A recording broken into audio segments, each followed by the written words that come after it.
This podcast is entirely AI-generated, drawing inspiration from the original Roulette professional content featured in the referenced video.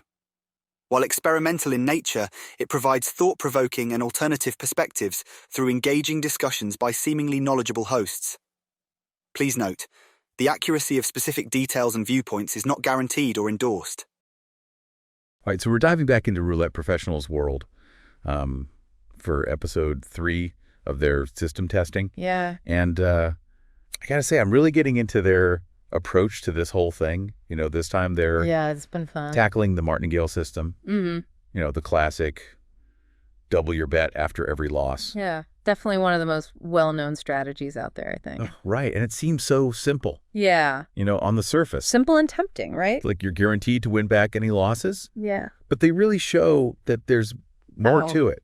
Way more to it. And I really appreciate that they're not just throwing out theories, like they're running these simulations. Yes. Crunching the numbers. Yeah, that's what makes this series so interesting. You know, it's a data-driven approach. Exactly. It's a refreshing change from all the usual roulette content you see, you know, full of hype and empty promises. So, like, in this episode, they start by showing a simulation where the martingale actually does pretty well. Like, they're getting a 50% return in one of those first sessions. I can see why people find that tempting. Oh, absolutely. Yeah, that kind of quick win definitely plays into the psychology of gambling. You know, that desire to see fast results and maybe even recoup some previous losses. Right. But the roulette professional quickly brings us back down to earth. Yeah, they point out that to keep doubling down, especially during a losing streak, you would need a massive bankroll, thousands potentially, just to stay in the game. And that's the big thing, you know, their simulator really drives that point home visually. Yeah. You can actually see those bets escalating with each loss. Right. And it gets scary quickly. Oh, yeah. Makes you think twice about the risks. You can feel that pressure building with each spin. Yeah, for sure. And that's not even considering table limits. Right. Most casinos, they're not going to let you double down forever. Of course not. So even if you had an unlimited bankroll, you're going to hit that table limit and be stuck with a huge loss, unable to continue. So, okay, basic martingale system.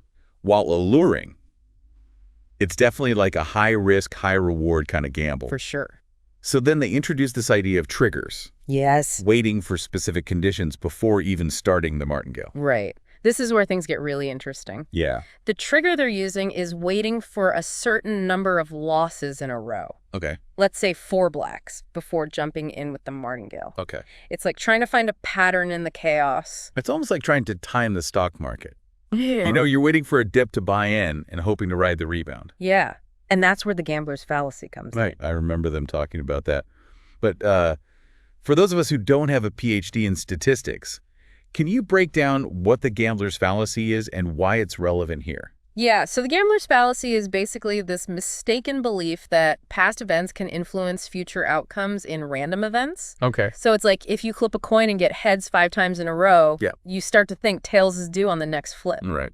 But the reality is that each coin flip is independent. Okay. The odds reset every time. So in roulette terms, just because the ball has landed on black a few times in a row doesn't mean that red is any more likely to hit on the next spin. Exactly. Each spin is a fresh start 50-50 chance. So waiting for 4 losses in a row before starting the martingale, right, it's not actually improving your odds at all. Nope, not at all. And what's surprising is their simulations show that using a trigger like that might actually make things worse. Really? How could waiting to bet actually lead to bigger losses? Well, they explain it with a really good analogy. They say, by waiting for that trigger, you're basically betting against the current trend. I see. Hoping for a shift that might not happen. So you could miss out on wins early on and then start your martingale progression at a point where you're already deeper in the hole. So it's like you're delaying your entry into the game and then playing catch up with a much riskier strategy. Yeah. That's a great way to put it. And that's where things get really interesting because in the next episode,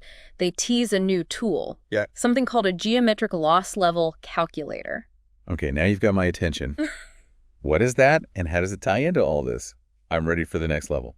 Let's get into it. It really is a fascinating concept, isn't it? This idea of a geometric loss level calculator. It does sound a bit like sci-fi. It kind of does. But honestly, I'm starting to realize that there's a lot more math and strategy to roulette than I ever thought. Right.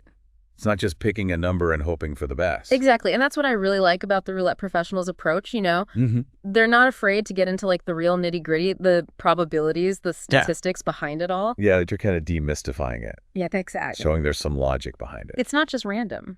Okay, so back to this mysterious calculator. Yeah. How does it actually fit into everything, especially with this martingale and those triggers? So remember in the last episode, we were talking about setting a trigger. Right. Like waiting for those 4 losses in a row could actually lead to bigger losses. Yeah, it seemed counterintuitive. It did. Like on the surface, it makes sense to wait for some kind of pattern before jumping in with a risky strategy. Right, but the simulations showed otherwise. Right. And that's where this geometric loss level calculator comes in. Okay. It helps us understand why that happened. Okay. So imagine it as a way to visualize the probability of hitting different loss levels within the martingale progression. So we're looking at the likelihood of hitting a losing streak of a certain length instead of just each spin by itself. Exactly how likely are you to lose 5, 6, 7 times in a row? Oh, okay. And what it reveals is that even though each spin is independent, the probability of those longer streaks is higher than people think. In a streak, you could wipe out your bankroll. Wow, that's, like you said, it really is an iceberg. It is. It's there lurking beneath the surface. Yeah. And it can sink you. So how does the trigger then fit into all of this? I'm still trying to wrap my head around how waiting for those losses can make things worse. Well, remember that analogy of betting against the trend? By waiting for those 4 losses? Okay. You increase the likelihood of starting your martingale when you're already down. So I'm already facing longer losing streaks. Potentially, yeah. Than I realized. And I'm also starting the martingale at a point where the odds haven't actually shifted in my favor. Right. It's like setting myself up to fall. Yeah, you're starting from a worse position. And I'm delaying my entry. Exactly. Wow. And that's where the roulette professionals' data-driven approach is so helpful. Yeah. By running these simulations, analyzing all this data with tools like the calculator, they're able to reveal these patterns and challenge what we think we know about these systems. When I first started watching this series, I thought it would be all about finding the secret formula. Right. But it's really about understanding the game. It really is. It's about the math behind it all. Right. And that brings us to the interesting part. Okay. In the final test in this episode, they combine a modified martingale progression with a specific trigger. Right. And they actually managed to get consistent profits over a longer period. Wait, they found a way to make the martingale work. Well, hold on. I'm skeptical. It's not quite that simple. Okay. They're not saying they found a foolproof system. Okay. But what they show is that by carefully managing your risk and understanding the probabilities, you can reduce the martingale's volatility and potentially get positive results. So it's not about eliminating risk. Right. It's about controlling it. Exactly. And tilting the odds in your favor, even if it's just a little bit. Precisely. And that's a powerful message for anyone interested in roulette. Right. Understanding the math is just as important, if not more. If not more important than any betting strategy. So don't just play the game. Right. Understand it. Exactly. I feel like that's a lesson that applies to a lot more than just roulette. Absolutely. Any decision we make where there's risks involved. Yeah, and that's what makes this deep dive so interesting. Yeah. It's not just about roulette systems. Right. It's about risk management, data analysis, decision-making. Big picture stuff. Yeah, it's like the roulette professional is a philosopher. Kind of, yeah. A philosopher of chance. I like that. It makes me wonder, what will the listener take away from this? Right. What insights can they apply to their own lives? Their own relationship with risk. Yeah. It's something to think about. Definitely as we go into the final part of this deep dive. Yeah, it really is interesting to think of the roulette professional as a philosopher of chance. I think this series is about so much more than roulette. It really is. We're getting into like human psychology here. Yeah. Like seeing patterns that aren't there. Right. Wanting to control things that are unpredictable. Yeah, and wanting to win back our losses. I think that's a big part of it, especially with the martingale. Oh, absolutely. It's like that promise of getting back to even. Right. But as we've seen, that can be so dangerous. Yeah, it's like it preys on our emotions. It does. You want that quick fix. Yeah. But I like how the roulette professional really emphasizes responsible gambling. Right. You have to understand the risks, Yeah. especially now with online gambling. I mean, anyone can do it. Exactly. It's so easy to get carried away. So it's not about finding a system that always works. Yeah. It's more about your mindset. Yeah, it's about making responsible decisions. Right, and managing your risk. And that's where I think the data-driven approach is so valuable. Yeah. They're not just giving you a strategy, they're encouraging you to think for yourself. Look at the numbers, understand the probabilities. It's like they're saying, here are the tools. Here's the knowledge.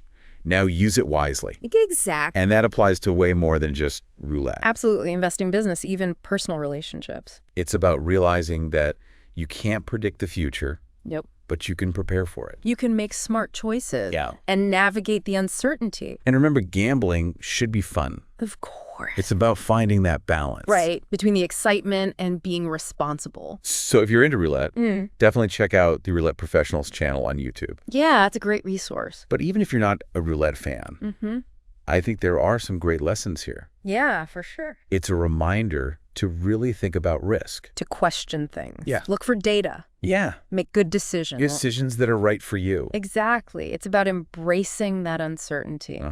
Learning from your mistakes and becoming a better decision maker. In all parts of your life. Until next time, keep exploring. Keep questioning. And keep diving deep. See then.